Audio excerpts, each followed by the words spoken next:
Estamos alegres, mais uma vez, podemos encontrar-nos, né, nesse lugar, nesse ambiente, que certamente quem está aqui tem alguma marca deixada por esse lugar, não é, Eliette? E nós, toda vez que chegamos aqui, chegamos naquela entrada, lembramos de quantas coisas. Esses dias o pessoal fez uma remontagem daquelas fitas antigas, né? E mandou para mim, estava vendo o Milton, cada um dos irmãos, eu mesmo aqui, que eu nem me conheci. Então, tem anos, né, que a gente anda para esse lugar, e esse lugar tem sido um local de bênção, né? Muitas coisas mudaram, muita coisa transformou, e aqui na região, aqui na Baixa Grande, Feira de Santana, Itaberaba, essa região, cidades por aqui, sempre há uma marca daquilo que Deus tem feito aqui nesse local, nós chamamos de barracão, né? CPPI. Célia vinha no carro conversando, falando que foi aqui que ela tomou a decisão da vida dela, e eu me lembro muito bem desse dia. Então, irmãos, nós estamos juntos mais uma vez e isso traz alegria ao coração, né? Traz alegria ao coração, porque o que transformou as nossas vidas foi a palavra. E nós estamos tratando hoje do ministério da palavra. Às vezes nós aprendemos na igreja a ouvir que a gente tem que ler a palavra, que tem que ouvir a palavra, mas, gente, quando você cai na real do que o significado que a palavra tem na vida de um cristão, você nunca mais pode deixar de ouvi-la ou abandoná-la, de modo nenhum. Então, nessa noite nós estamos felizes por estar aqui, e o convite foi feito para aqueles que estão no Ministério da Palavra, mas, se tratando de uma visita ilustre de Cristóvão e Maristela, que há muito tempo não aparecem por aqui, a gente não podia perder a oportunidade. Então, abriu espaço para que quem pudesse e quisesse, pudesse estar aqui conosco para ouvir a palavra. Cristóvão tem esse aspecto forte na palavra, ele é mestre na palavra, e quantos de nós já ouvimos, fomos abençoados, e até hoje eu tenho lá muitas gravações, eu usei no rádio, usei em programas pela web, numa TV web. Então tem muita coisa que Deus tem feito através da sua palavra. E essa é a razão de nós estarmos juntos aqui, e certamente Deus tem algo mais para falar conosco. Aqui no Evangelho de João foi muito ungido quando ele disse: no princípio era o Verbo, e o Verbo estava com Deus, e o Verbo era Deus. Ele estava no princípio com Deus, e todas as coisas que foram feitas por ele, e sem ele nada do que foi feito se fez. Nele estava a vida, e a vida era a luz dos homens. Nós sabemos que todas as coisas que existem foram criadas pela palavra de Deus. Houve uma corrupção no Éden, e nós temos hoje sofrido as consequências dessa corrupção, mas a palavra viva, ela veio novamente. Palavra ilustrada, se manifestou entre os homens e trouxe luz para que nós pudéssemos voltar ao Pai. Então, somos mais uma vez gratos. Nós vamos aproveitar esse momento, vamos adorar a Deus, né? Vamos louvar ao Senhor por esse momento, e em seguida nós vamos ouvir o que o Senhor tem para falar com cada um de nós nessa noite, por meio da sua palavra. Vamos ficar de pé, irmão? Se você tiver uma oração, ou mesmo um louvor, se você quiser exaltar o Senhor, você tem toda a liberdade nesse lugar.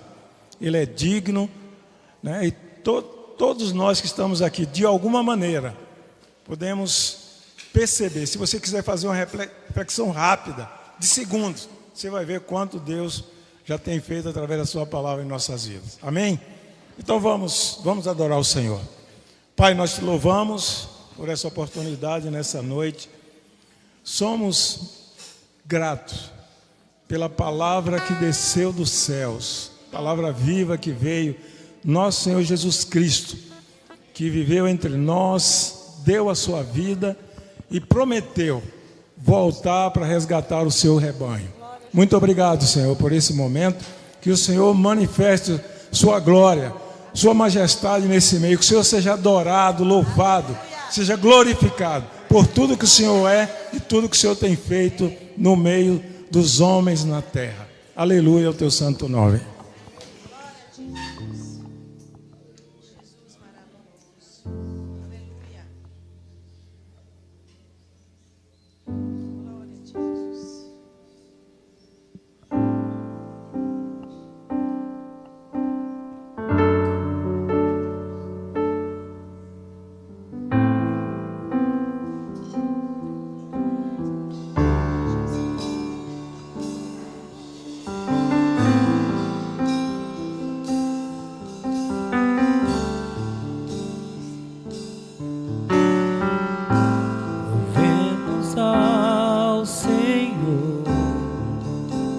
Louvemos ao Senhor, louvemos ao Senhor,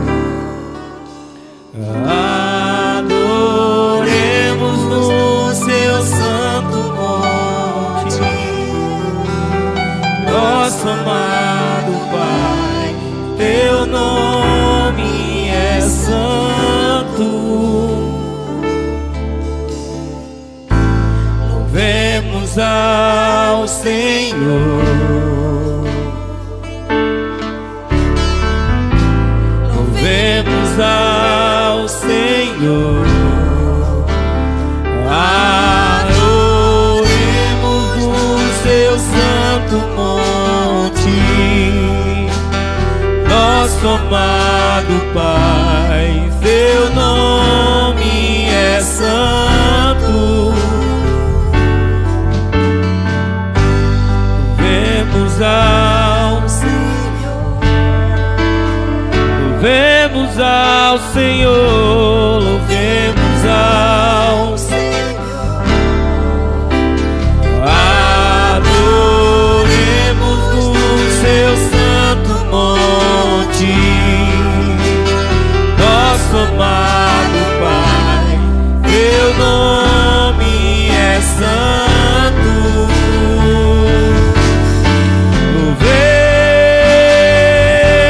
Ao Senhor, pois teu nome é santo, pois teu nome é santo. Louvemos ao Senhor, pois teu nome é santo, pois teu nome é santo.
Vivemos sua vida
Cristo é a nossa vida.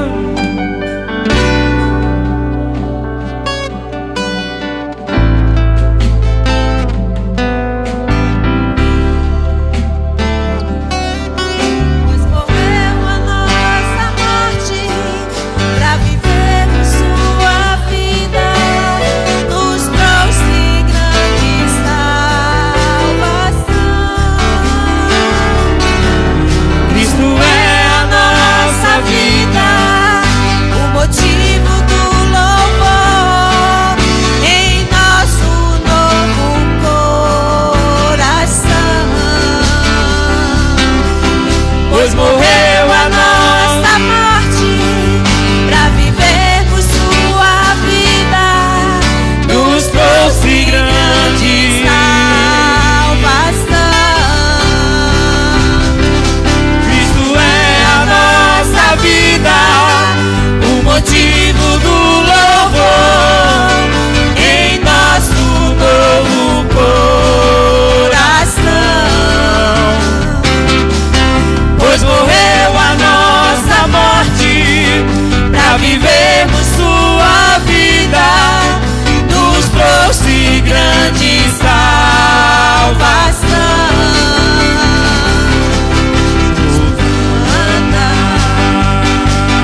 Hosana, Hosana, Hosana ao nosso Rei. Hosana, Hosana, Hosana ao nosso Rei. Hosana, Hosana, Hosana ao nosso Rei. Hosana, Hosana, Hosana ao nosso Rei. Hosana, Hosana, Hosana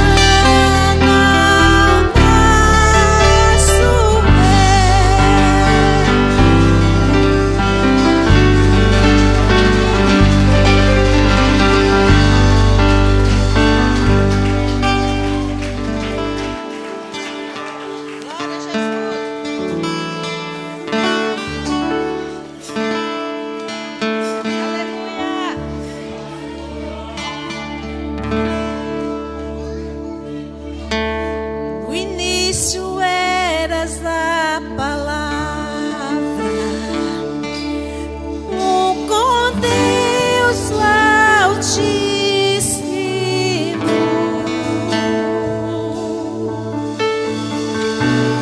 No mistério de sua glória, Cristo em ti se revelou. Ó, quão lindo esse nome é!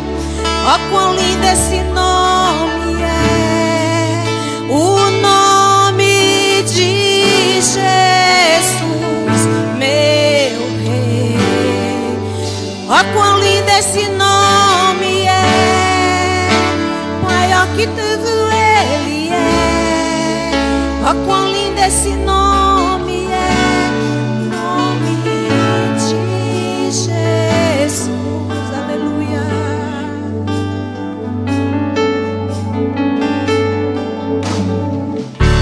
Deixou o céu para buscar-nos,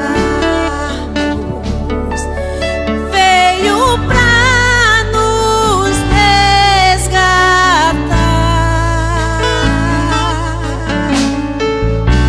Amor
Ele está vivo. Ele tomou a chave da morte e do inferno. Ele morreu, Ele veio nos salvar. Então nós estamos aqui porque Jesus nos libertou. Ele tomou a chave da morte e do inferno para nos resgatar, para nos tornarmos filhos de Deus. Aleluia! A morte venceste, o véu tu rompeste, a tumba vazia agora está. Os céus te adoram, o céu te adora. Proclama a tua glória. Tu ressuscitaste.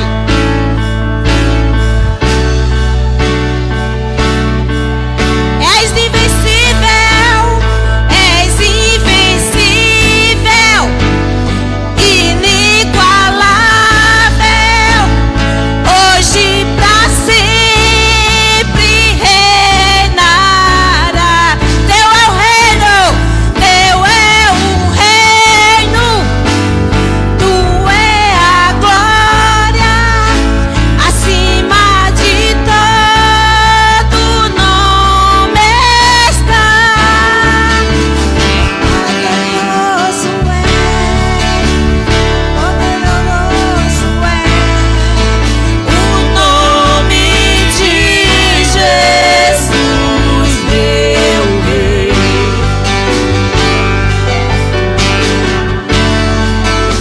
Mais forte do que tudo é.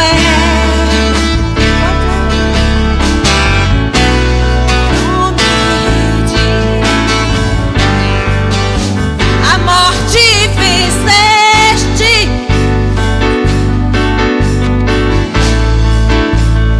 tumba vazia agora está. O céu te adora, proclama a tua glória. Oh, ressuscitaste, vive está. És invencível, inigualável, hoje pra sempre reinará. Teu é o reino,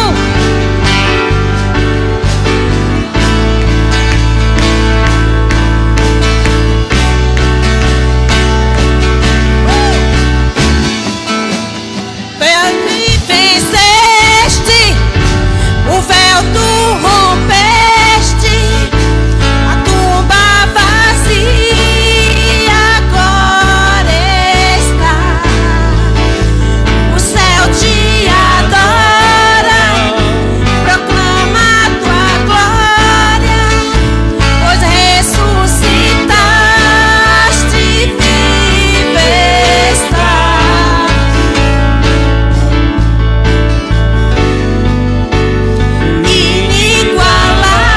Inigualável, sempre reinará. Teu é o reino,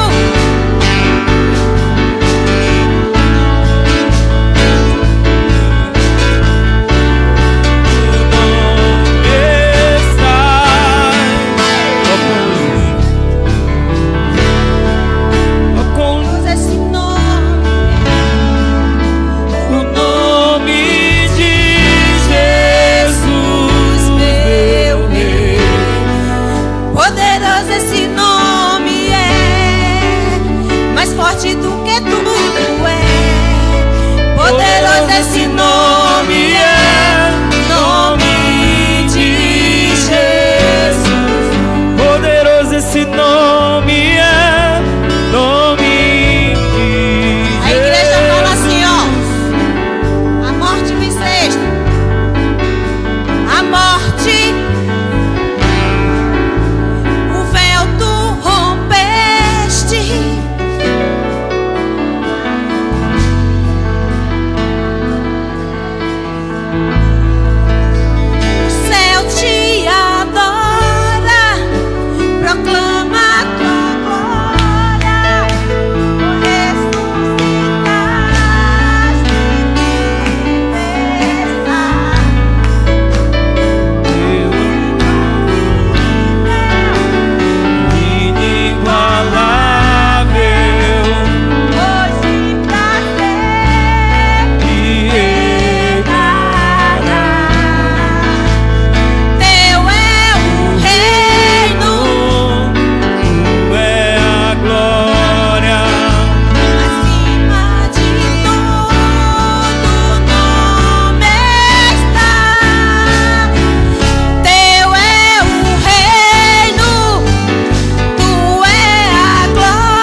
Poderoso esse nome é, nome de Jesus. Poderoso esse nome é, nome de Jesus. Poderoso esse nome é, nome de Jesus.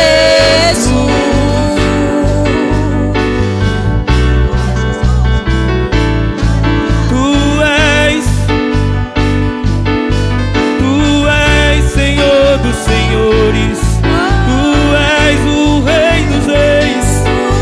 Porque não há quem se compare a ti.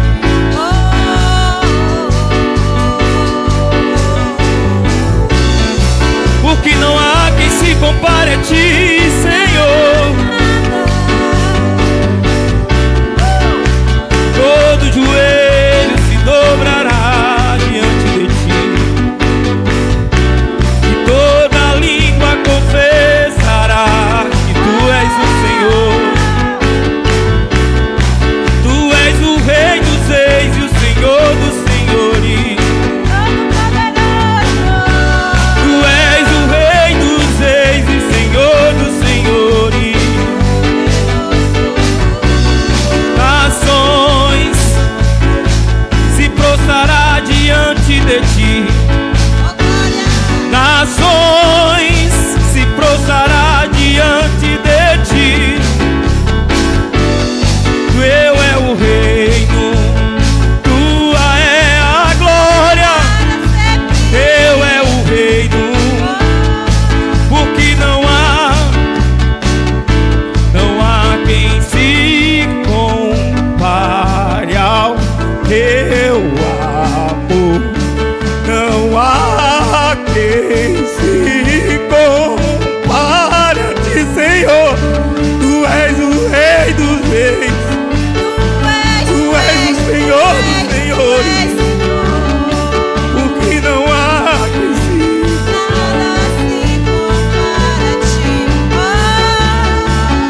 E toda língua confessará que tu és o Senhor.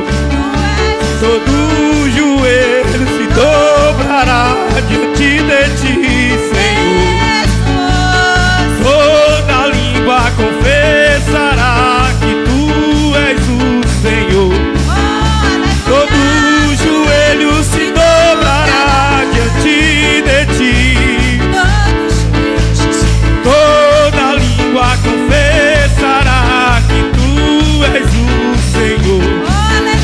Todo joelho se dobrará diante de ti. Todo joelho se dobrará.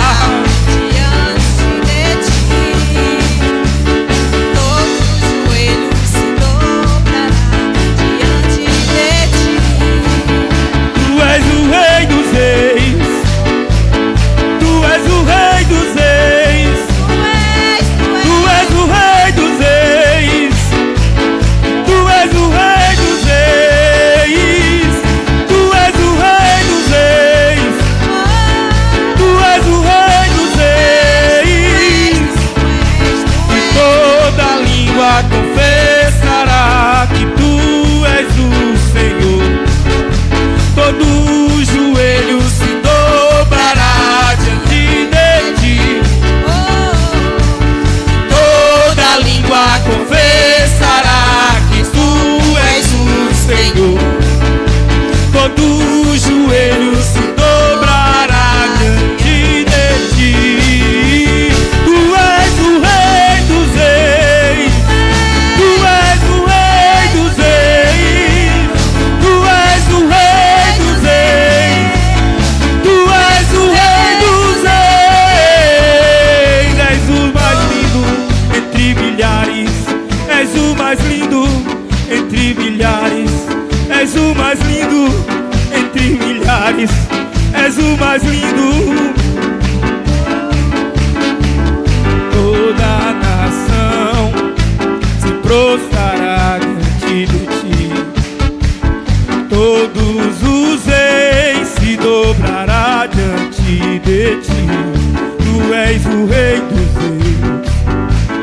Tu és o Rei dos reis. reis.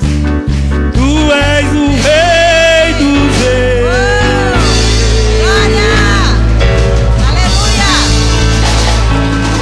Aleluia!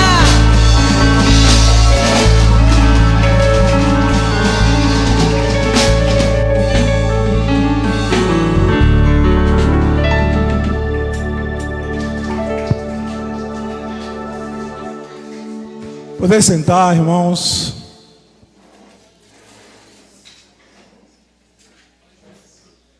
Enquanto nós cantávamos, eu lembrei de alguns lances da vida, bem recente.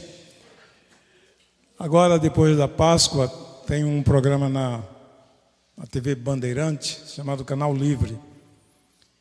E o pessoal fez aquela mesa redonda para conversar com alguém sobre se esse Jesus que se fala tanto, ele existiu mesmo? De fato é real esse homem? Ou é um mito? E quem estava na bancada era um homem que não conhece o Evangelho. É um filósofo chamado Leandro Carnal.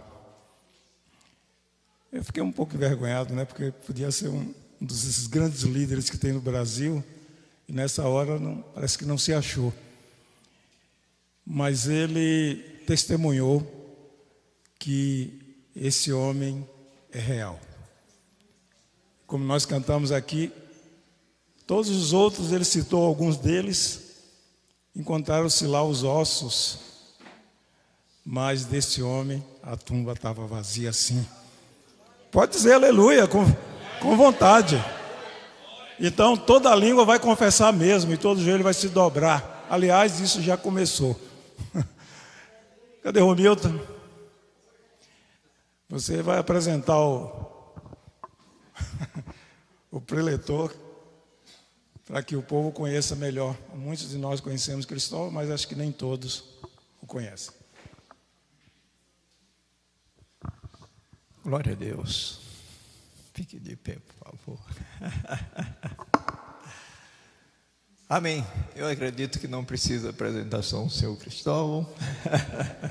Eu vou entregar o microfone para ele. Quantos conhecem Cristóvão? Levanta a mão, por favor. Balança bem a mão aí para mim. Então dá para perceber. Mas Cristóvão faz parte da nossa caminhada cristã. Falo nosso assim, minha e de Ari, desde praticamente do início, né? Década de 80, por aí que a gente caminha com a literatura. Eu, pessoalmente, comecei lendo a literatura que ele escrevia, né? A família dele. Mas só vim conhecer, acho que em 86, no encontro que teve lá em Rubiataba. Tinha 18 anos, botei uma mochila nas costas e disse, eu vou para um encontro em Rubiataba. Peguei 6 ônibus para chegar lá. Peguei um para Rui Barbosa, um para Itaberaba, para Brasília, para Anápolis, para Séries, para chegar em Rubiataba. Mas eu cheguei em Rubiataba. Quem ministrou naquele encontro foi um padre, né? Um ex-padre, né? Acho que ele tinha casado, Padre Jorge, né? E eu lembro a mensagem que ele pregou. Eu lembro a mensagem até hoje que ele pregou, né? Pode a mãe esquecer do seu filho, eu jamais esquecerei do que é meu. Isso era novo, então tem a cabeça boa, né? Copiei, deve ter sido para lembrar até hoje. Mas nós somos ricamente agraciados pelo ministério do Cristo, não só dele, do Haroldo, do Roberto, que já não está conosco. E nós cremos que Deus tem uma graça especial sobre ele para ministrar para nós hoje, né? Então, meu desejo é que você continue com o seu espírito atento para guardar a palavra que o Senhor vai estar liberando em nome de Jesus. É um prazer sempre estar com você e lhe ouvir maior ainda, tá bom? Muito obrigado, boa noite a todos. Eu achei que eu ia vir aqui para falar com 15 ou 20 pessoas, né, Romilton? Mas que bom que temos esse grupo aqui. Realmente nós temos uma caminhada há muitos anos junto com os irmãos. Eu não tenho vindo muitas vezes aqui, mas meu irmão, que já foi promovido, o Roberto, veio muitas vezes, o Haroldo também. E nós temos realmente uma ligação muito grande, a gente se sente muito em casa e é realmente um tempo assim, de muita alegria de poder estar com vocês.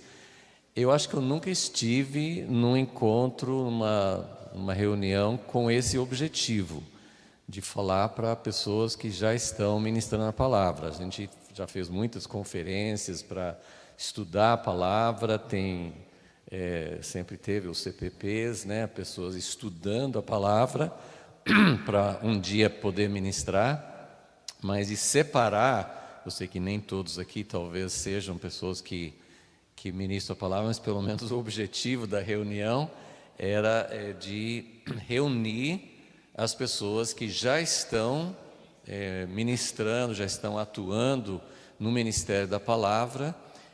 Então eu senti assim, muita responsabilidade, um encargo muito grande para falar com vocês alguma coisa sobre o que é esse ministério e como nós podemos aperfeiçoar, como nós podemos conhecer mais. Então, que Deus nos ajude a compartilhar alguma coisa que possa ajudar vocês realmente, que possa nos ajudar a caminhar mais perto do objetivo de Deus, mais claramente com o que Deus quer fazer na igreja por meio da palavra.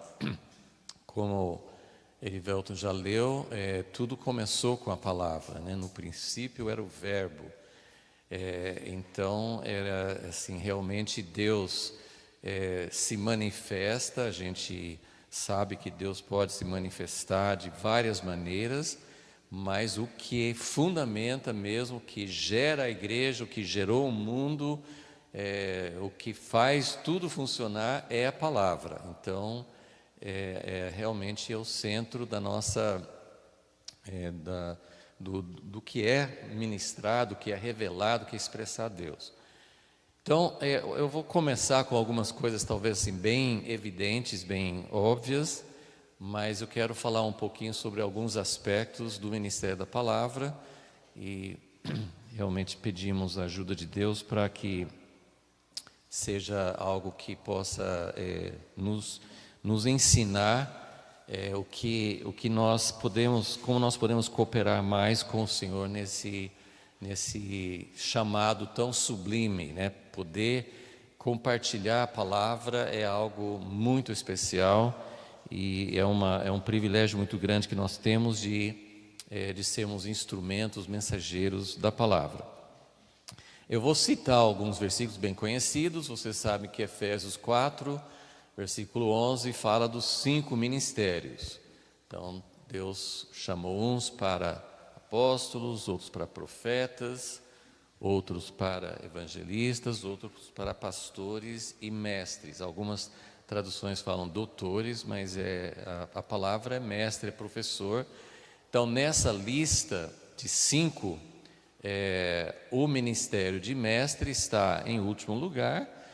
Não necessariamente é o último de importância, mas se você não se lembra, tem uma outra lista que Paulo faz em 1 Coríntios 12, em que ele não relaciona os 5 ministérios, mas ele fala em 1 Coríntios 12, versículo 28, ele fala a uns, porque o 1 Coríntios 12 está falando de todos os dons, ele fala de dons, vários dons, várias partes do corpo, ele compara com o corpo humano. Então, assim como o corpo humano tem olho, tem orelha, tem mão, tem pé, tem órgãos interiores, então Deus colocou cada um no corpo para exercer uma função. E aqui ele dá uma lista mais no início do capítulo, mas aqui ele fala: a uns Deus estabeleceu na igreja, primeiramente apóstolos, em segundo lugar profetas, em terceiro lugar mestres. Depois ele relaciona vários outros dons também. Então aqui ele relaciona 3 ministérios mais fundamentais: apóstolos, profetas e mestres. E também esse aqui é só para vocês lembrarem da importância do ministério da palavra.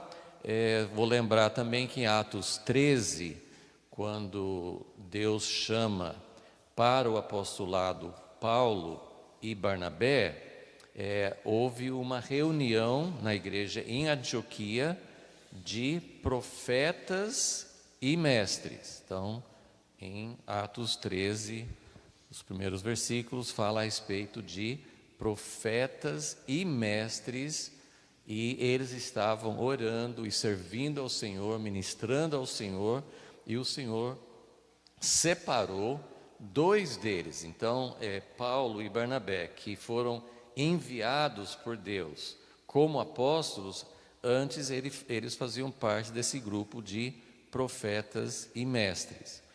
Então, tudo isso nos mostra assim, a importância do ministério da palavra, né? No fim das contas, todos os ministérios, dos 5 ministérios, nós podemos dizer que o ministério de pastor não é essencialmente de ministrar a palavra, mas em 1 Timóteo 3, quando dá as qualificações de um presbítero, entre as várias qualificações do presbítero, uma delas é apto para ensinar.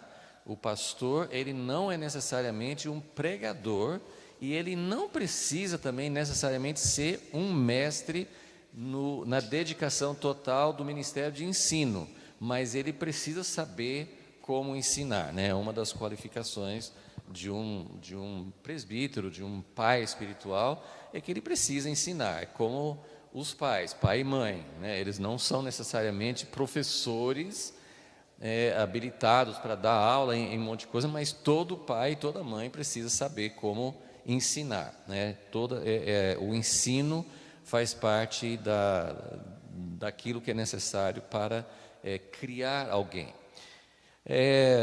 E só para mais uma menção assim do ministério de mestre, em 2 Timóteo capítulo 1, ele fala também na primeira carta de Timóteo, mas no segundo capítulo, na segunda epístola, 2 Timóteo 1:11, Paulo fala: para este evangelho eu fui designado. E aqui ele vai usar 3 palavras, e ele fala a mesma coisa na primeira carta. Eu fui designado pregador, apóstolo e mestre. Pregador, apóstolo e mestre. Então, Jesus também depois, talvez eu devo falar um pouco mais sobre o ministério de Jesus. Jesus exerceu todos os dons, todos os ministérios. Nós não temos essa plenitude, né? Só em Jesus que o Espírito Santo habitou plenamente. Então, nós não temos todos os ministérios, nós não temos todos os dons, mas Jesus, ele pregou, anunciou o evangelho do reino, a notícia do reino, e ensinou.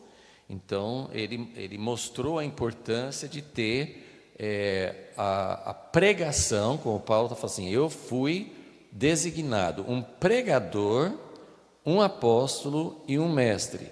Então, é muito importante ter todos esses dons funcionando na igreja. E um aspecto que eu queria mencionar, porque nós estamos aqui falando sobre o ministério da palavra. Eu vou falar já sobre vários aspectos do ministério da palavra, mas é importante você saber, é importante cada um saber qual é o dom, qual é o ministério a que eu devo me dedicar. Isso não é para a gente ambicionar um título. Isso é para a gente saber qual é a minha função. Eu sou um olho, eu sou uma mão, eu sou uma boca, eu sou... O que Deus me chamou para ser? O que eu posso fazer para servir? Então é importante a gente saber qual é o dom, qual é a área em que eu devo me especializar. Agora, nem sempre nós não precisamos separar as pessoas totalmente, como Paulo. Ele era um pregador, nós assim como Paulo não está na mesma categoria de Jesus, né? Jesus exercia todos os dons, então nós não vamos fazer isso. Paulo também não era uma pessoa muito comum, né? Então, provavelmente eu e você não vamos ser exatamente como o apóstolo Paulo.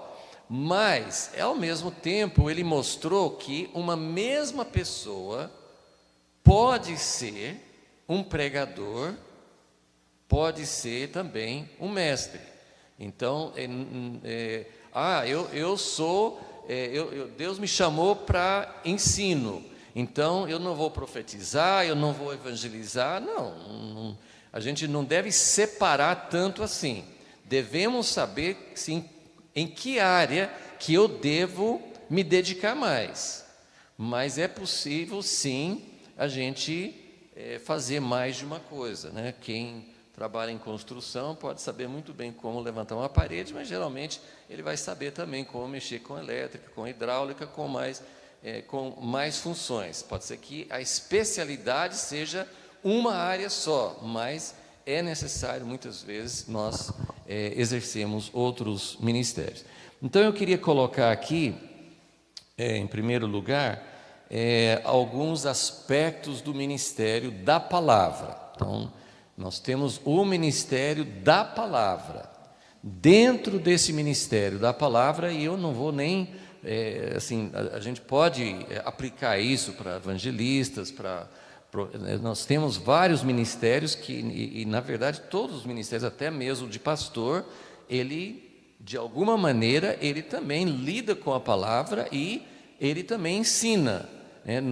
Pode não ser assim, o ministério de mestre ou o ministério de evangelista em si, mas ele atua também com ensino. Mas vamos pensar, não é uma coisa completa, mas de maneira geral, o ministério da palavra pode atuar em 3 áreas diferentes. Primeira é proclamação, né? Às vezes nós usamos a palavra grega kerygma, né? A proclamação, a pregação. Ela tem a ver com a pregação evangelística, mas o que se faz geralmente num culto de domingo, assim, às vezes as pessoas dentro de uma congregação fazem assim, não, nós vamos ensinar em todo esse mês ou todos esses vários meses em seguida, nós vamos sempre ensinando sobre um aspecto. Às vezes o culto público é ensino, mas muitas vezes nós associamos o culto de domingo, um culto público, com algum tipo de proclamação. É muito comum nas igrejas não ter nenhuma relação entre a pregação de domingo passado e o domingo que vem. Pode, assim, relação assim, não é uma continuação, não é o mesmo assunto. Então, muitas vezes é uma pregação. A pregação, ela tem essa característica de proclamar e principalmente de despertar a fé. Então, a pregação ou a proclamação não tem o objetivo de esmiuçar, de entrar dentro de um assunto e falar muito detalhadamente. É para trazer uma verdade, é para abrir os olhos. Por exemplo, proclamar que Jesus é o Messias, que Ele é o Filho de Deus, que Ele veio, que se você crê nele, você pode ter uma nova vida. Assim, isso é uma proclamação. Então, a pessoa, quando ela escuta uma proclamação, muitas vezes tem misturas, assim, dentro de uma proclamação pode ter elementos de ensino, mas a ênfase da proclamação não é de ensinar. A ênfase da proclamação é de trazer fé. Como que as pessoas vão crer se elas não ouvirem? E como que elas vão ouvir se alguém não proclamar? Então, a proclamação é é o anúncio de uma verdade e é algo que tem o objetivo de despertar, de trazer fé, não tanto assim de convencer. Aliás, assim, no reino de Deus, nós não convencemos as pessoas, nós não somos capazes, nem no ensino, nós não somos capazes de mudar a mentalidade de uma pessoa, mas porque tudo tem que ser uma atuação do Espírito Santo, mas a proclamação, ela tem esse objetivo de levar ao ouvinte alguma palavra. Por exemplo, assim, as pessoas que têm o ministério de cura, elas vão fazer uma proclamação de que Jesus é vivo hoje e Ele cura, e a pessoa pode já saber disso, ou pode ser uma verdade nova para aquela pessoa. Então ela nasce nela a fé. Puxa, eu posso estender a minha mão, eu posso estender o meu coração e tocar em Jesus e ser curado, ou eu posso ser batizado no Espírito Santo, ou eu posso ser transformado e ser santificado. A pregação, ela vai despertar no ouvinte a fé de que aquela palavra é Deus agindo, Deus está presente e Deus pode mudar a sua vida e abrir uma porta, abrir uma coisa completamente nova na sua vida. Então isso é a proclamação. A segunda área é exatamente de ensino. Então, em grego, muitas vezes as pessoas fazem essa comparação, kerygma, né, que é proclamação, e didaké, que é ensino, doutrina, né, quando a Bíblia fala sobre doutrina, é sobre entender com detalhes muito mais, de uma forma muito mais abrangente. Aí sim, não é pela lógica, não é pelo intelecto, mas o ensino precisa realmente ter uma compreensão, e você vai acompanhar, algo vai ser construído. Na proclamação, a fé é gerada e você abre os olhos para algo. O ensino também, Deus usa o ensino para abrir os olhos, mas é algo que acontece de uma forma mais sequencial. O ensino pode ter um ensino dentro de uma palavra, mas mesmo dentro de uma palavra, o ensino vai construir. A ideia assim de ensinar, como na escola, como numa didática, é você lançando alicerces. Vai ensinar a ler, então tem que ter o alfabeto, tem que saber juntar, matemática, você tem que ter os números. Então você vai construindo algo para a pessoa ser capaz de entender os conceitos. Se a pessoa perdeu o elementar, não vai conseguir pegar lá na frente, porque ela perdeu o alicerce.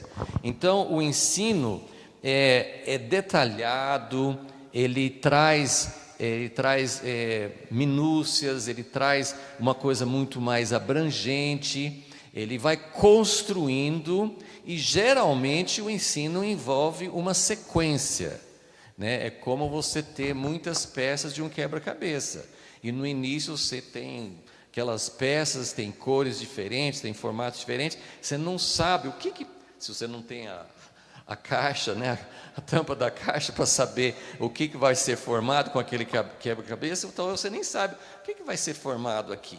Tem um monte de pecinhas azuis, tem um monte de pecinhas de cor verde, o que vai formar com esse quebra-cabeça? E o ensino vai colocando as pecinhas no lugar, até que no fim, assim, a coisa mais maravilhosa para quem está ensinando é quando vai formando, vai montando o quebra-cabeça, e no fim a pessoa, uau, agora eu estou enxergando.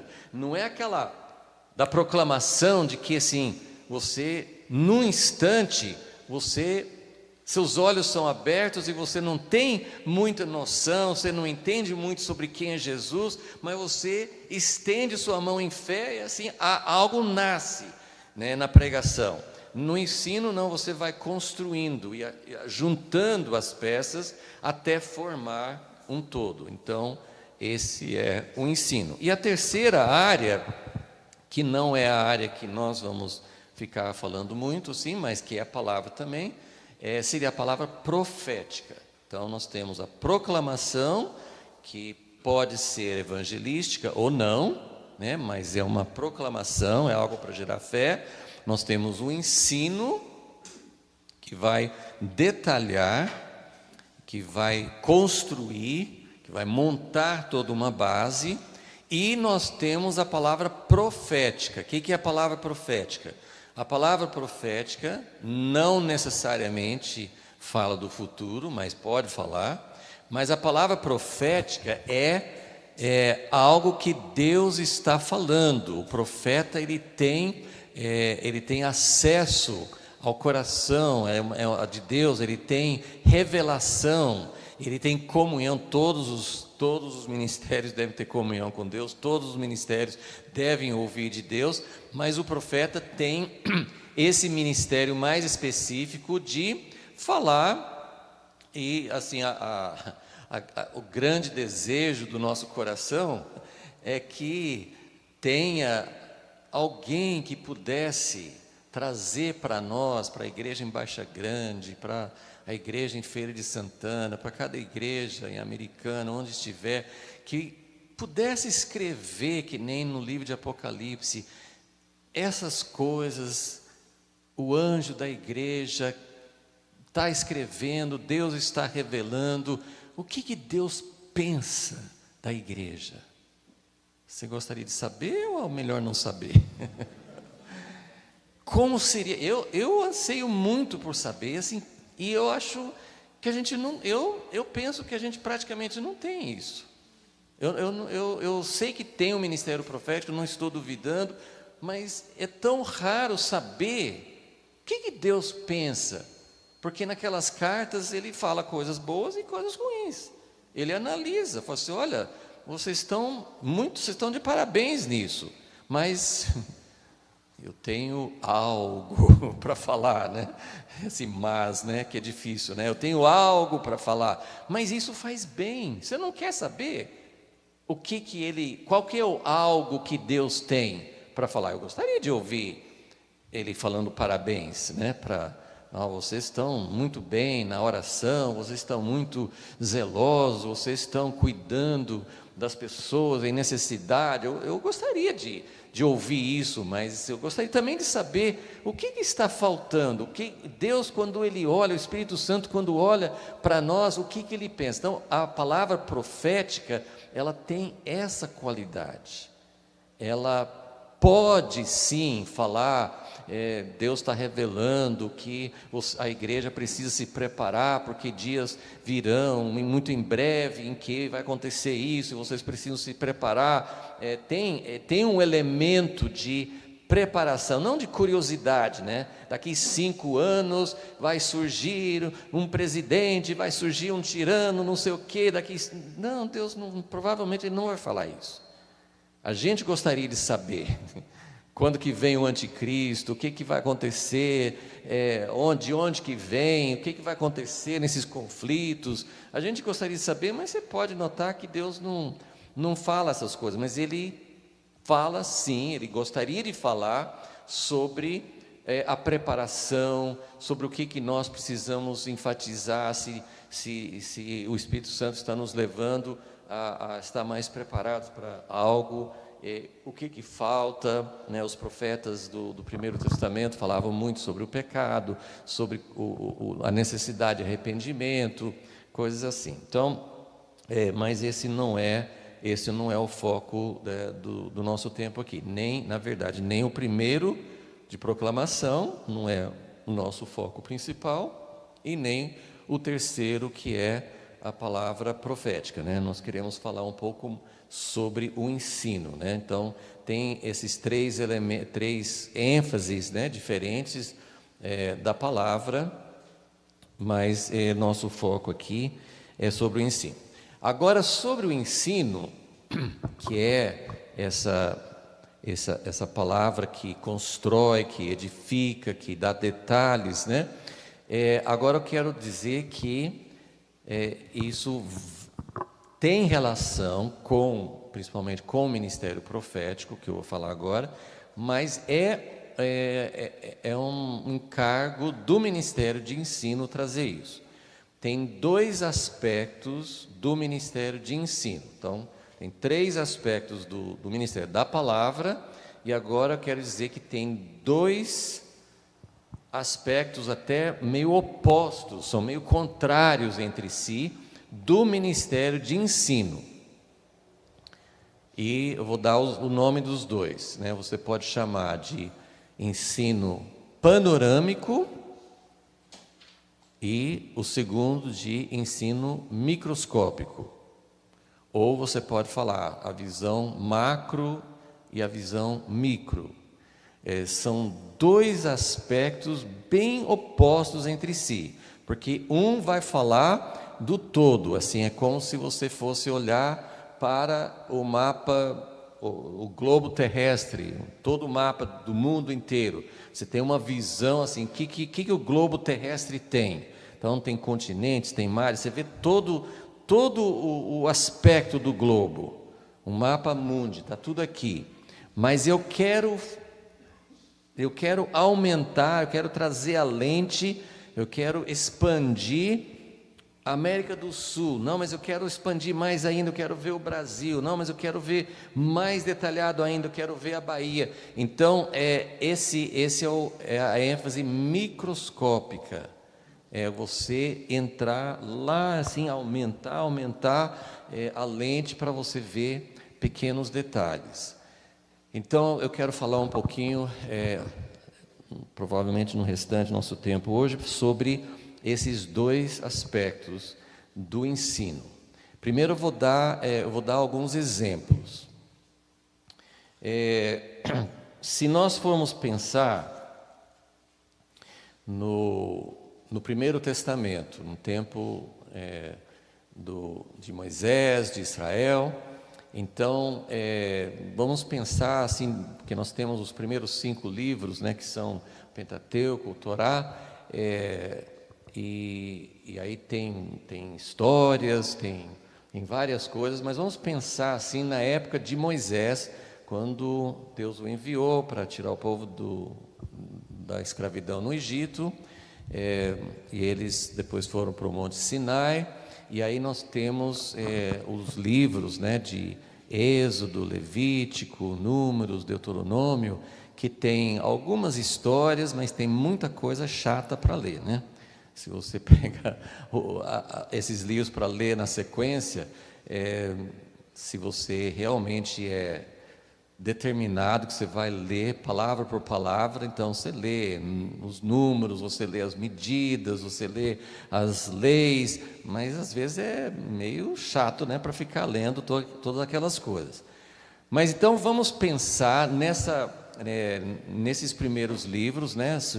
Nós temos vários capítulos, várias coisas diferentes, e vamos pensar no macro e no micro. Ainda não tinha muito macro, porque o plano de Deus tinha começado a ser desenvolvido, não fazia tanto tempo, mas vamos pensar no macro.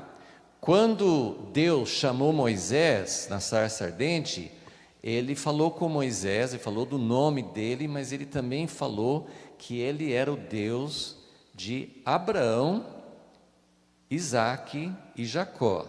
Ele foi mais de 400 anos antes para falar da história. Então, quando eles estavam lá no deserto e quando aconteceram todos esses momentos em que os livros foram, todas essas leis, essas coisas que foram escritas, dentro daquela época, o macro, o plano de Deus que eles precisavam entender é que não começou com a escravidão, não começou no deserto de Sinai, começou lá atrás, e na verdade tinha começado antes disso, mas né, naquela linha específica, Abraão, Isaque, Jacó, o tempo no Egito, foram libertos do Egito, foram para o Monte Sinai. Então, esse é o plano de Deus começando a ser revelado. Então, essa parte de história, e eu vou explicando isso aos poucos, assim você pode pensar nos profetas, vocês podem pensar em salmos, você pode pensar nas orações, nas grandes orações. Você vai começar a notar que muitas vezes Deus, ou a pessoa que estava orando, ou o profeta estava explicando alguma coisa, eles faziam esse quadro total, esse plano grande. Eles falavam da história. Tem, por exemplo, Neemias capítulo 9, é uma oração, mas é uma oração que conta a história.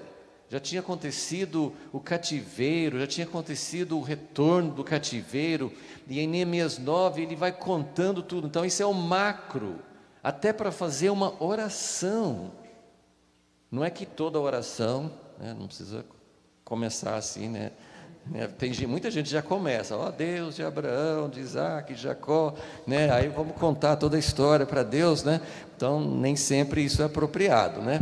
Mas assim, na oração, para chegar no ponto, não é que Deus não precisava ouvir isso, mas a eficácia da oração era a percepção do macro.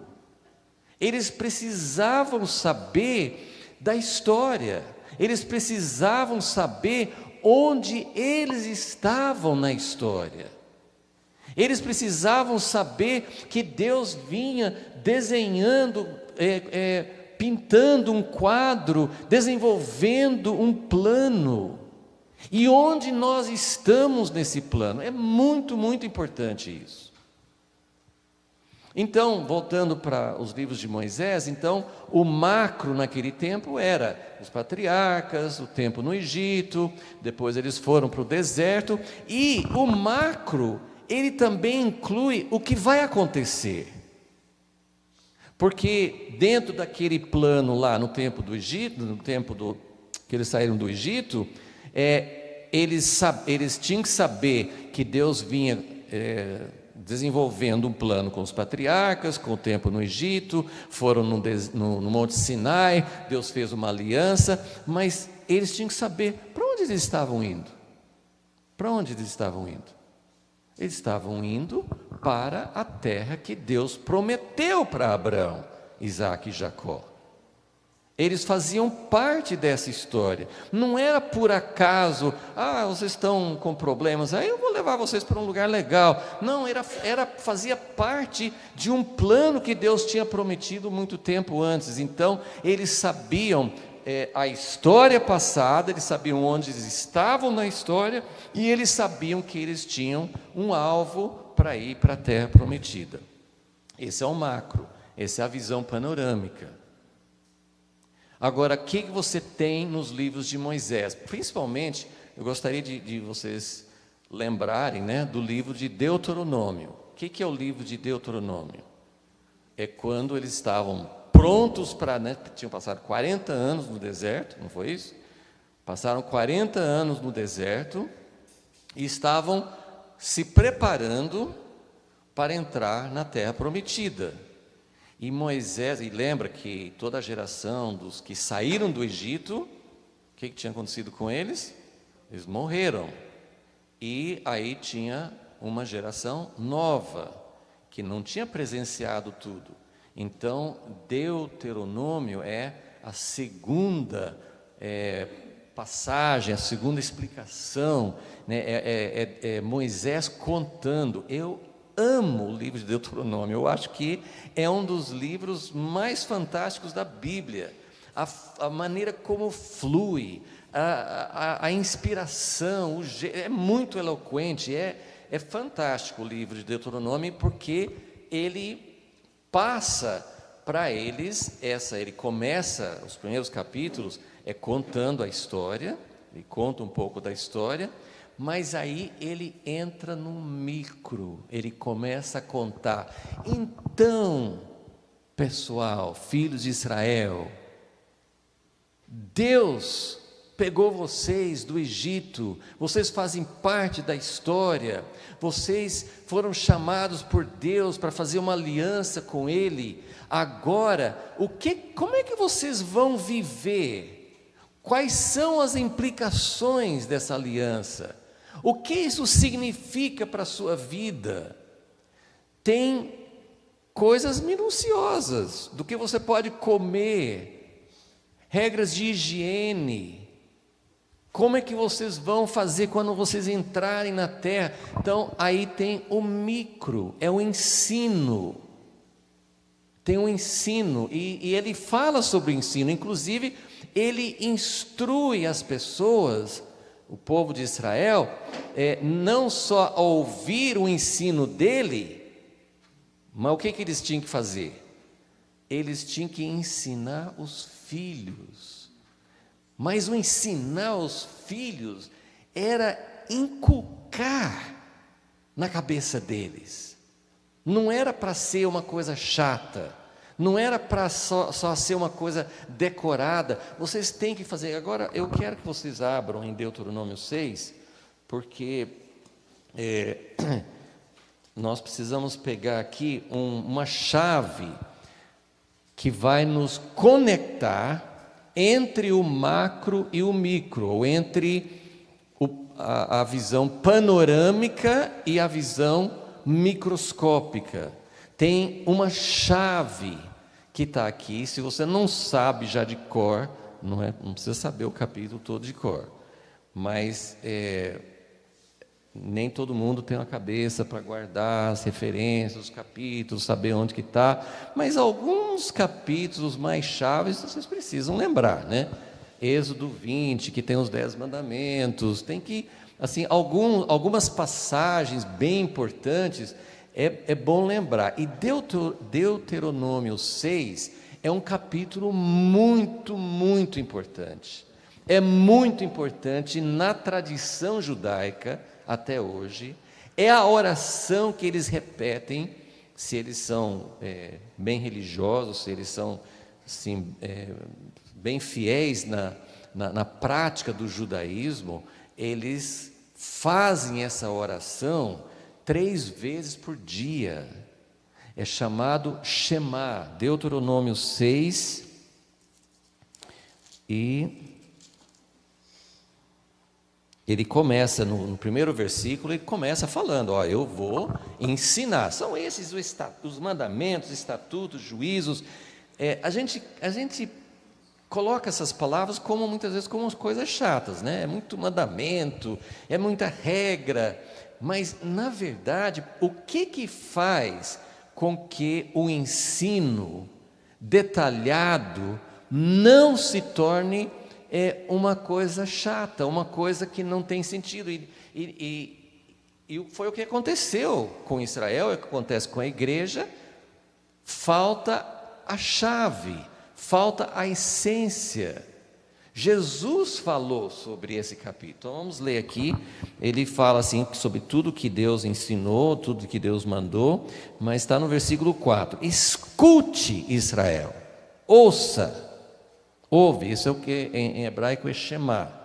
Então eles chamam essa oração, eles chamam essa passagem de Shema. É a passagem mais importante da Torá para eles, não assim, para os próprios judeus que não têm revelação da nova aliança. Eles entendem que isso aqui é o mais importante. Infelizmente, eles enfatizam o aspecto, sim, inclusive a briga deles com o cristianismo, porque como o cristianismo acredita que Deus Pai tem um Filho que enviou e que tem um Espírito Santo, os judeus acham que nós temos 3 deuses. E aqui fala, o que fala aqui? Escute, Israel, o Senhor nosso Deus é o único Senhor, é um só. O Senhor nosso Deus é um. Então eles colocam isso aqui, está vendo? O cristianismo não pode ser, porque Deus é um só. Mas para eles, acho que o centro do judaísmo está nesse versículo 4. Mas quando um doutor da lei veio perguntar para Jesus: Jesus, tem todos esses mandamentos, tem tanta coisa na lei, será que não tem uma parte que é mais importante que a outra? Jesus podia ter falado assim: não tem nada mais importante, tudo é importante. Mas Jesus falou que tem. Lembra? Jesus falou que tem, que é o versículo 5. Portanto, ame o Senhor, seu Deus, de todo o seu coração, de toda a sua alma e com toda a sua força. Então, meus queridos irmãos, o macro precisa nos levar a esse ponto. Esse é o ponto central. É o ponto central de uma pregação, para levar as pessoas a conhecer Jesus. Mas na pregação, isso não, assim, isso muitas vezes gera fé, gera uma mudança, gera uma decisão. Mas quando o Evangelho é apresentado, quando o plano de redenção é apresentado, tem um objetivo principal, que é de nos levar a conhecer um Deus que planejou tudo, um Deus que tem o melhor em vista, um Deus que tem um plano tão perfeito. E não é exatamente como, não sei se alguém conhece as 4 leis espirituais, que as pessoas chegam e falam assim: você sabia que Deus ama você e Ele tem um plano perfeito para a sua vida? Isso é verdade, mas não é bem a maneira que a palavra de Deus apresenta para nós. Que Deus tem um plano perfeito para a minha vida, mas eu vou entender isso quando eu entendo que Deus tem um plano perfeito para toda a humanidade. Deus tem um plano perfeito para a redenção, para uma nova criação, para o reino de Deus, para Deus morar conosco. Tem assim, o plano de Deus, ele é muito bonito, mas ele só pode ser entendido no macro. Você não consegue realmente entender e amar a Deus com toda a sua força e todo o seu entendimento, começando com o micro, com mandamentos, com detalhamento, com como que o ensino muitas vezes vai nos mostrar como a aliança de Deus vai tocar na nossa vida. E Deus tem propósitos, Deus tem princípios, Deus quer o ensino, o didaquê, ele tem muito a ver com o que Deus quer da nossa vida diária, como que isso se aplica. O mestre, ele tem que trazer o plano de Deus e trazer aqui para, se a gente fala assim, olha que coisa maravilhosa, Jesus morreu, Jesus me salvou dos meus pecados, ele tem uma vida eterna, ele venceu a morte, mas como que isso se traduz na minha vida diária? O ensino precisa trazer isso para dentro da nossa vida. Mas se você tenta trazer isso para dentro da nossa vida, sem trazer o macro primeiro, você não vai ter esse amor por Deus. Você vai ter um desejo de usar Deus para seu próprio benefício. E, infelizmente, muita coisa da igreja, da pregação, é baseado nisso. Então, por isso que nós precisamos ter uma visão do macro. Então, portanto, ame o Senhor, seu Deus, de todo o seu coração, de toda a sua alma, de toda a sua força. Se você estiver fazendo leitura da Bíblia, em algum momento, lembre do livro de Deuteronômio, tente sublinhar, porque não é só aqui. Ele fala, acho que é no capítulo 10, ele fala assim que nós temos que nos agarrar a Deus. Ele traz muito, assim, é o livro da lei, mas nesse livro, por isso que eu amo tanto esse livro, ele traz o ensino, mas aplicando a partir de um relacionamento de amor, um relacionamento com esse Deus que fez um plano tão maravilhoso, que nós precisamos saber. Agora, nós voltando para as diferentes, principalmente para essas dois aspectos da palavra, que é proclamação e ensino, ou então para o macro e o micro, vamos lembrar, até depois eu devo voltar a isso, mas lembra que Jesus, as multidões eram atraídas a Jesus, porque ele curava, ele multiplicava os pães, fazia essas coisas, mas ele falava com as multidões, geralmente em parábolas. E os discípulos falam assim: Jesus, a gente que está acompanhando você, a gente não entende, o povo acho que entende menos ainda. Por que você fala com eles em parábolas? E ele até fala uma coisa que parece meio elitista, assim, não é para eles saberem. Os mistérios do reino de Deus não são para eles. Mas por quê? Os discípulos, eles também eram pessoas simples. Eles eram pescadores, eles não eram intelectuais, eles não eram pessoas perfeitas. Mas por que os mistérios do reino de Deus? Por que Jesus podia falar com eles de uma maneira mais detalhada e não para as multidões? Porque eles já tinham sido tocados pela proclamação. Quando Jesus proclamou o reino, eles abriram o coração, eles não entendiam quase nada. Você pode notar pelas perguntas, pelos comentários, que até o fim eles às vezes não entendiam umas coisas elementares, mas eles tinham sido fisgados, eles tinham aberto o coração, eles estavam ali para seguir. Então, para eles, Jesus podia ensinar. Então, isso é muito importante. Não tente, nós não somos juízes para saber se uma pessoa já abriu o coração ou não. Tem alguns sinais, evidentemente, mas nós não sabemos muitas vezes quem tem o coração já aberto ou não. Às vezes nós estamos falando com uma multidão mista, mas o ensino, você entrar mais nas profundidades de Deus, realmente não é possível se antes a proclamação não veio, e depois da proclamação nós precisamos também de uma visão panorâmica. Eu vou dar um outro exemplo.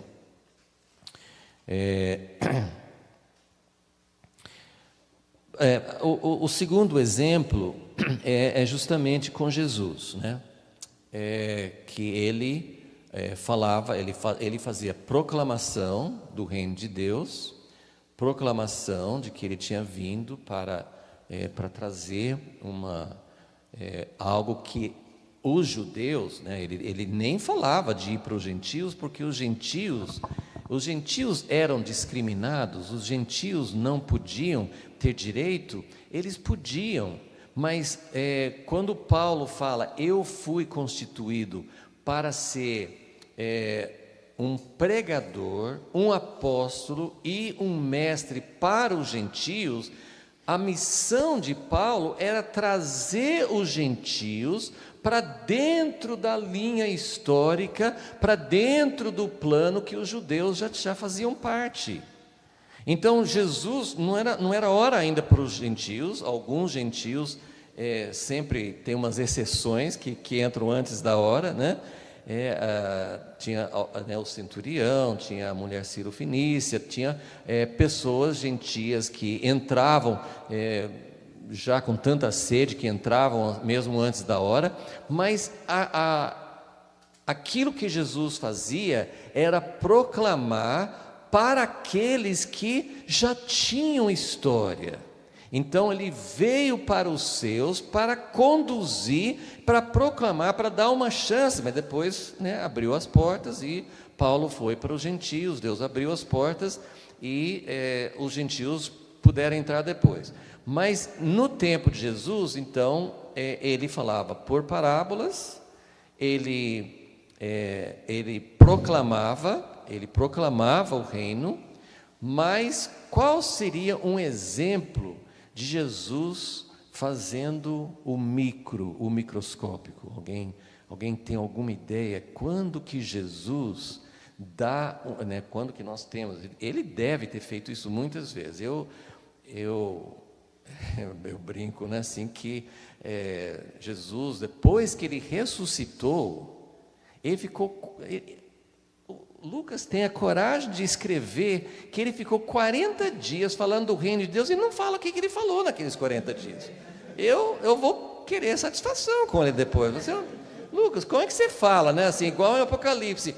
Tem os 7 trovões. Muito legal, tem os 7 trovões. Aí ele vai escrever e fala assim, não escreva. Mas então não escreva que teve os 7 trovões, né? Mas ele falou 40 dias, era micro. Ele falou detalhadamente o que era o reino. Mas esse a gente não tem. Mas o que a gente tem de um ensinamento de Jesus? Tem vários pedacinhos, mas tem um evangelho que ajuntou. Sermão do Monte. No Sermão do Monte, Jesus pegou e detalhou, esmiuçou. Ele começou a falar o que isso significa. Agora, ensine o Sermão do Monte para quem nem... Pode ser alguém que nem se despertou ainda para o reino de Deus, mas pode ser muito para nós cristãos que nós estamos só querendo algo para Deus abençoar a minha vida. Eu não vou conseguir entender, eu não vou conseguir pegar nada do Sermão do Monte. Tem teólogos que falam que o Sermão do Monte não é para essa época. São teólogos, mas eles não entenderam nada ainda. Agora, esse ensino do Sermão do Monte é para quem já viu alguma coisa do macro, do plano de Deus, alguém que esperava o reino de Deus, alguém que estava já com o coração preparado. Então, isso também é um exemplo do macro. E outro exemplo que nós temos é o apóstolo Paulo. O apóstolo Paulo fala muito nas cartas sobre o plano de Deus. Às vezes ele fala assim, em algumas cartas, ele não detalha essa visão panorâmica, mas quando Paulo fala sobre o mistério, que há tempos estava escondido, ele está falando sobre o macro.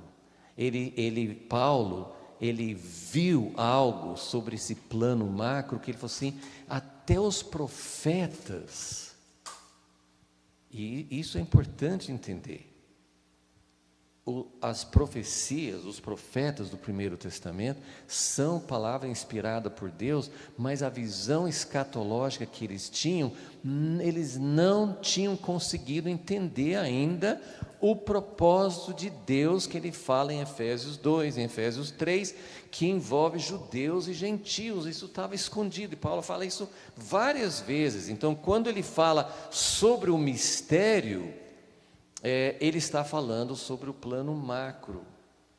Agora, quando que Paulo fala sobre os detalhes? Tem Paulo no livro de Romanos, a exposição de Paulo, ele começa a falar detalhadamente o que é redenção, o que Deus fez. Aqueles capítulos de 1 a 8 de Romanos são ensino detalhado, é um exemplo de como o mestre, ele pega um assunto e ele vai lá dentro e começa a falar de muitos aspectos.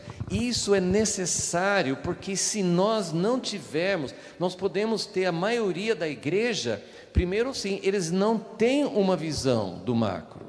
Nós somos muito deficientes nisso. Jesus é pregado, o evangelho é pregado como se fosse uma coisa meio assim, tirou assim de toda a história a vinda de Jesus. Jesus é o Filho de Deus, ele morreu no nosso lugar como para pagar expiar nossos pecados, mas isso não é ensinado dentro do plano de Deus. Nós não enxergamos, e isso, como eu já falei, isso traz uma visão egocêntrica. Isso traz uma visão, e isso não nos... Assim, isso, claro que é maravilhoso saber que Jesus morreu por mim, eu devo ter uma resposta muito grande de amor por Ele, mas eu torno a falar assim, Deuteronômio 6, de amar a Deus com todo o coração, não é possível sem ter uma visão maior de quem Deus é, da natureza de Deus, conhecer Deus mais. Uma das coisas assim, aí entra profeta, entra mestre, muitos dons diferentes para ter uma visão mais completa de quem Deus é. Nós não podemos encarar o ministério da palavra como algo seco, como algo intelectual, como algo que você pode fazer simplesmente estudando. Esse verbo que tinha no início, essa palavra que Deus revela o que Ele estava procurando fazer, é isso que nos torna, é isso que nos traz a possibilidade de nos apaixonar por Deus e por seu plano, e de entender que o plano é muito maior do que nós. Nós somos tão importantes para Deus que Ele resgatou, Ele enviou o Filho dele para morrer por nós. Isso me faz sentir muito importante, e isso é muito válido. Mas o plano de Deus não foi para que eu tivesse uma vida feliz e o resto da humanidade fosse condenado para o inferno. O plano de Deus é algo que Deus propositou para toda a humanidade, para toda a criação, e Deus tem algo tão maravilhoso que quando a gente começa a entender isso. Se você lê Romanos 1 até 8, fala de todo o plano de Deus, de nos transformar, de nos colocar, de nos predestinar para ser como a imagem dEle, né? Traz todo esse plano de redenção, mas aí continua. Por muito tempo eu achava assim, Romanos de 1 a 8 é uma parte assim, aí ele parou, final de Romanos 8 parou, e aí ele vai falar sobre um outro assunto, os judeus e gentios, 9, 10 e 11. Mas não, faz parte da mesma exposição. E quando Paulo chega no final dessa exposição minuciosa do plano de Deus, ele chega no final do capítulo 11, ele explode num cântico de louvor, ele fala assim, oh, que grandeza desse plano de Deus, olha como Deus preparou tudo para alcançar o indivíduo, mas também para criar algo novo com os dois povos, judeus e gentios. Ele vê esse plano macro e ele se torna muito mais capaz de amar, de adorar a Deus do que antes. Então, o meu ponto principal, acho que estou chegando mais ou menos para o final, assim, mas o ponto principal hoje que eu queria passar é que a pessoa que se dedica ao ensino, ele tem esse chamado, ele tem essa característica de ir fundo nas coisas. O ensino assim, não é uma curiosidade, assim, a gente tem isso naturalmente. Por exemplo, tem pessoas que são detalhistas por natureza, eles são perfeccionistas, são detalhistas, gostam de saber o significado das palavras, vão pesquisar o que quer dizer essa palavra no grego, no hebraico, vão pesquisar a história. Tudo isso é muito importante. Mas não faz sentido você ir a fundo no ensino e não conhecer o plano panorâmico de Deus. Você pode cair naquilo que eu não sou contra teologia, não sou contra estudar, mas infelizmente muita teologia, muito estudo, acaba se tornando detalhes que não fazem parte de um plano maior. e não levam a nada. Tem muito curso, tem muito ensino, que no fim não leva a pessoa a se conectar com o plano de Deus. Não ensina a pessoa a conhecer mais a natureza do Deus que criou o plano.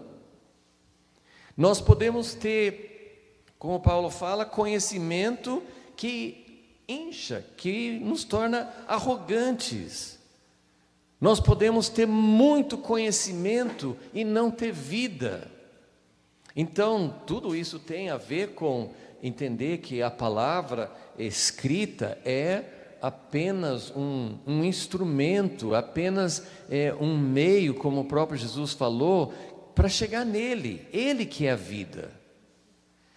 Então, vamos ver um exemplo. Então, Paulo tem o macro, né, que ele fala sobre o mistério, ele tem o micro, que Romanos é um exemplo, Hebreus nós não sabemos exatamente quem escreveu, mas é também um exemplo, né, o livro de Hebreus é um outro exemplo de ensino, de detalhes, né, diferenças da nova aliança com a primeira aliança. Então, são exemplos de ir a fundo no assunto, de entrar a fundo, mas sem perder a conexão com o plano de Deus.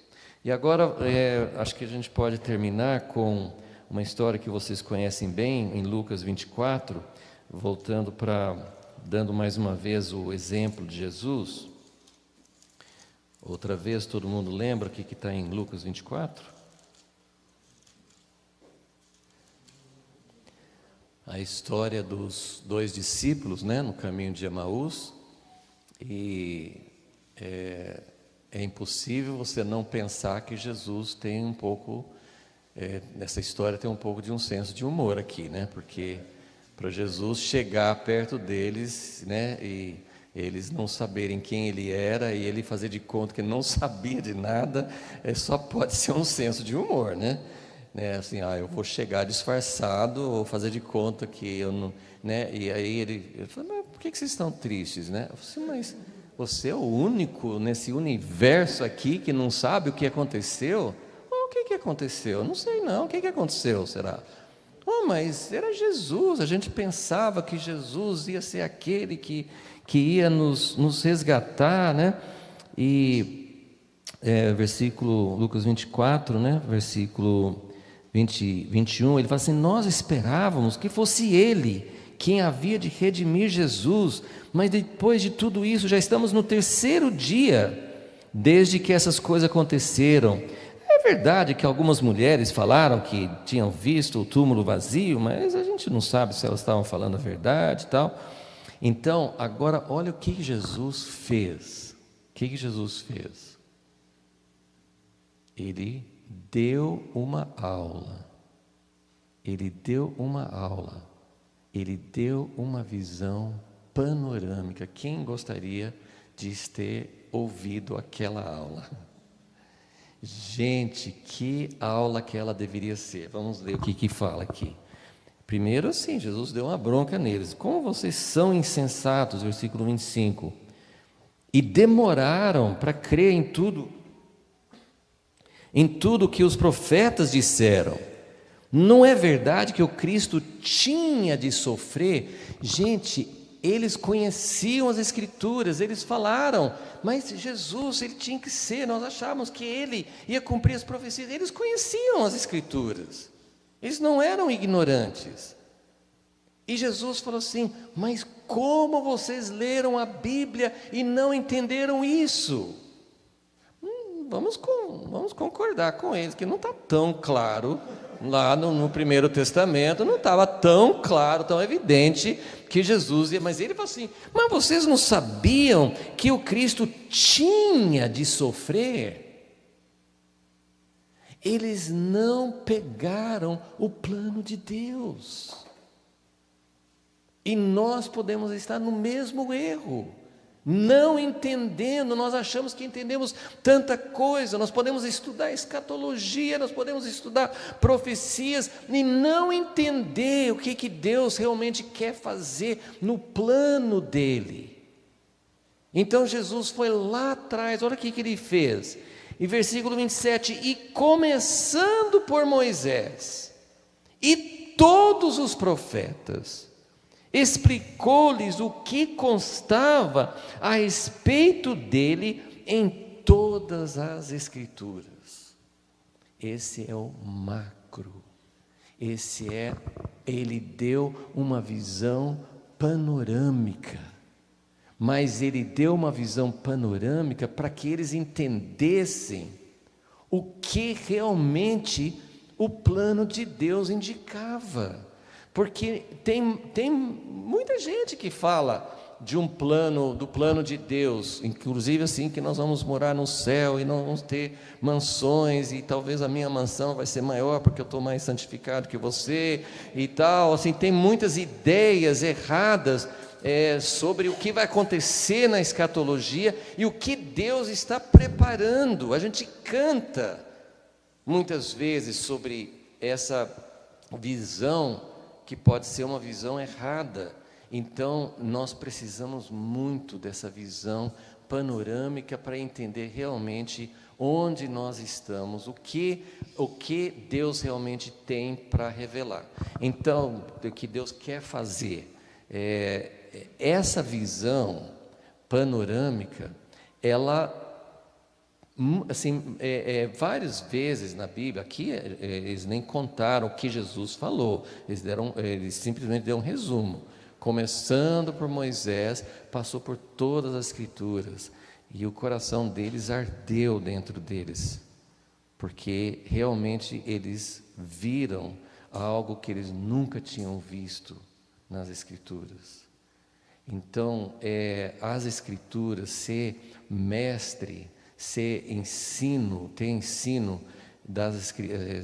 ter o ministério de ensino, envolve estudo, envolve pesquisa, envolve se aprofundar, envolve querer saber, querer entender com profundidade. O mestre pode estudar um livro da Bíblia, o mestre pode também estudar um tema, como assim, vamos estudar o sacerdócio na Bíblia, tem várias maneiras de estudar temas na Bíblia, mas se nosso ensino, isso muitas vezes precisa da ajuda de outros irmãos, de profetas, tem assim, quem vai nos ajudar a entender esse plano macro, às vezes pode até ser um outro ministério, mas o mestre, ele tem a obrigação de entender esse plano panorâmico de Deus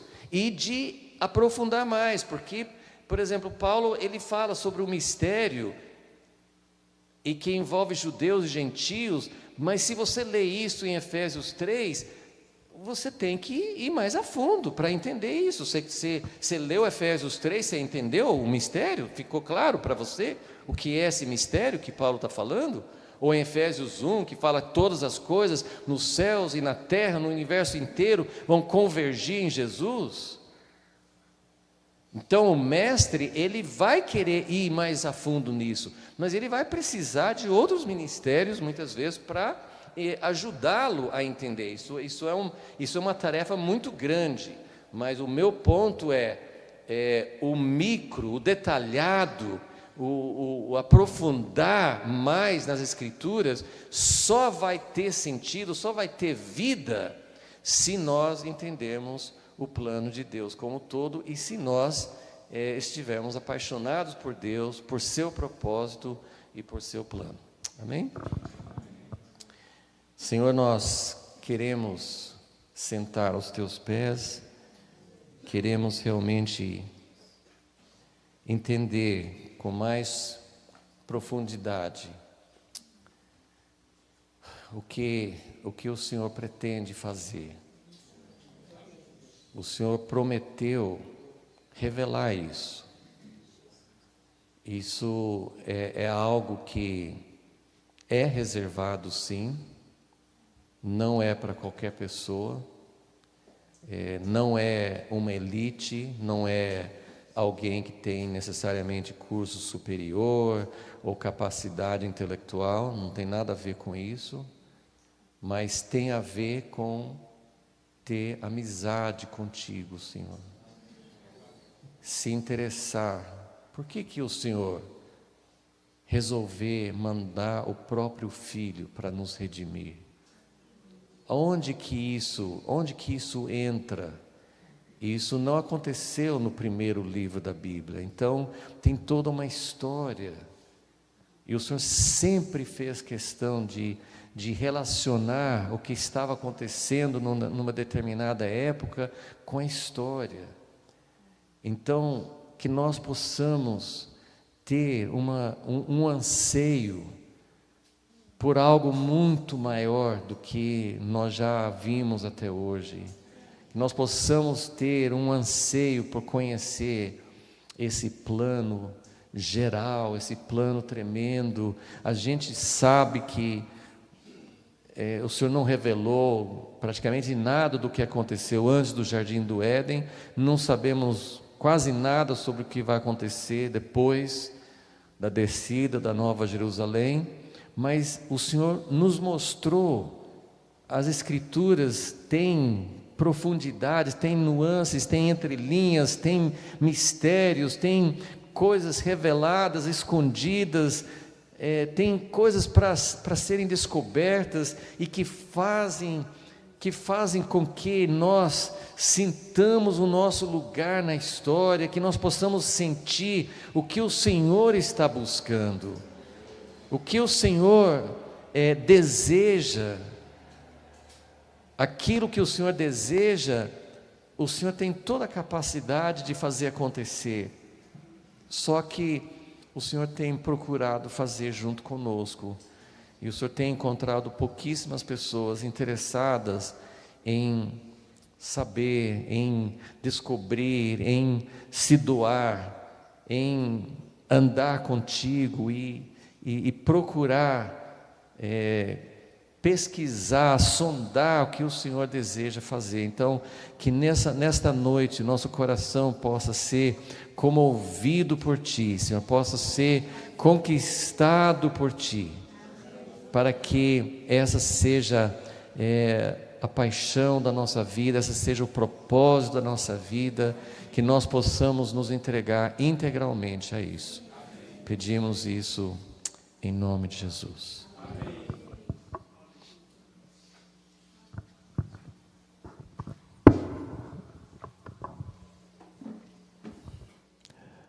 Muito bom.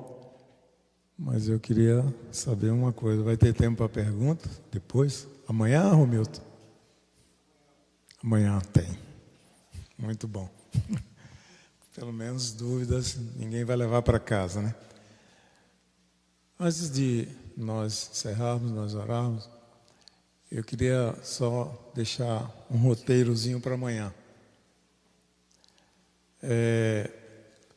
Normalmente, quando a gente vem para aqui, a gente tira aquele tempo de encontro pessoal, depois vem para a oração e tal. Nós não vamos ter esse tempo de encontro pessoal, nós vamos estar às 6h30 aqui para orar até 7h30. 7h30 será servido o café e depois nós voltaremos aqui para ouvir a outra parte da palestra e, quem sabe, tirar alguma dúvida para quem tiver. Mas como o assunto foi bem explicado, eu acho que vocês todos entenderam, né? Vamos ficar de pé e vamos orar?